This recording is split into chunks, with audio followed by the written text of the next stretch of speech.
Negatives and positive of airport jobs നോക്കിയാലോ. Lot of people were asking me this question. എന്താണെന്ന് അറിയില്ല. Okay, here you go. നമുക്ക് positive തുടങ്ങാം, negative തുടങ്ങാം. Positive തന്നെ തുടങ്ങിയേക്കാം. ലൈഫിനകത്ത് എന്തൊക്കെ ഡിഫിക്കൽട്ട് ആയിട്ടുള്ള സിറ്റുവേഷൻ വന്നാലും അതൊക്കെ പുഷ്പം പോലെ ഹാൻഡിൽ ചെയ്യാൻ പറ്റും. അത്രത്തോളം സിറ്റുവേഷൻസ് അല്ലേ അവിടെ അനുഭവിക്കുന്നത്. ഇത് ബുദ്ധാണെന്നാണ്. പിന്നെ രണ്ടാമത്തെ കാര്യം, ഒരുപാട് പേരെ മീറ്റ് ചെയ്യാൻ പറ്റും. ഒരു ദിവസം തന്നെ നിങ്ങൾ ഹാൻഡിൽ ചെയ്യുന്ന ആൾക്കാരെന്ന് പറയുമ്പോൾ മിനിമം ഒരു 100 പേര് കൂടുതലായിരിക്കും.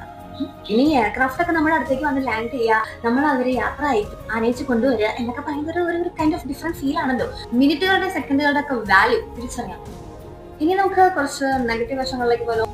മെയിൻലി എനിക്ക് ഫീൽ ചെയ്തിട്ടുള്ളത് ഉറക്കം, ഫുഡ്. ഇത് രണ്ടും നിങ്ങളങ്ങ് മറക്കുക. തോന്നുമ്പോൾ ഫുഡ് കഴിക്കുക, തോന്നുമ്പോൾ ഉറങ്ങുക. ഇതായിരിക്കും നമ്മളൊരു ശീലം. ഇതുകൊണ്ടൊക്കെ തന്നെ നിങ്ങൾക്ക് ഒരുപാട് ഹെൽത്ത് ഇഷ്യൂസ് വരാനുള്ള സാധ്യതയുണ്ട്. പിന്നെ ഈ എയർപോർട്ട് ജോലിക്കകത്ത് ചെറിയ മിസ്റ്റേക്ക്, വലിയ മിസ്റ്റേക്ക് അങ്ങനെ ഒന്നുമില്ല. എന്ത് മിസ്റ്റേക്ക് ചെയ്താലും അതൊരു വലിയ മിസ്റ്റേക്ക് ആയിരിക്കും. ഈ ജോലി നിങ്ങളുടെ റിലേഷൻഷിപ്പിനെയൊക്കെ ബാധിച്ചേക്കാം. ബിക്കോസ് സാധാരണ ആൾക്കാരൊക്കെ ജോലിക്ക് പോകുന്നത് രാവിലെ ആയിരിക്കും. നമ്മളാണെങ്കിൽ രാവിലെ കിടന്ന് ഉറങ്ങും. രാത്രി അവര് വീട്ടിൽ വന്ന് ഉറങ്ങാൻ കിടക്കുന്നു, നമ്മൾ ജോലിക്ക് പോകും. അപ്പൊ നമ്മൾ എങ്ങനെ സംസാരിക്കും?